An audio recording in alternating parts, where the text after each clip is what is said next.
الطلاب وتعزيز روح التعاون والمشاركة بينهم.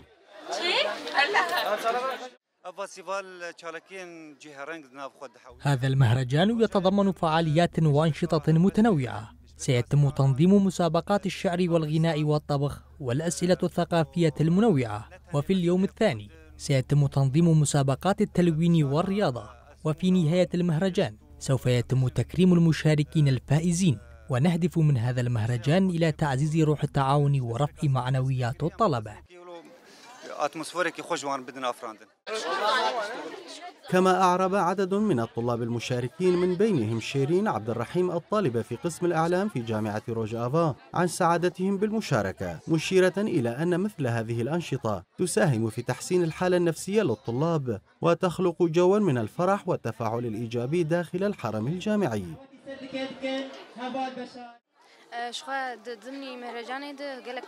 هذا المهرجان يتضمن فعاليات عديدة متنوعة، من بينها الرسم والطبخ، وأنا شاركت اليوم في مسابقة الطبخ وسأقوم بإعداد طبق الكبسة. ونحن نقوم بتحديد المواد اللازمة، والقائمون على المهرجان هم من يقومون بالتجهيز وإحضار اللوازم، ونحن نقوم فقط بالتنفيذ.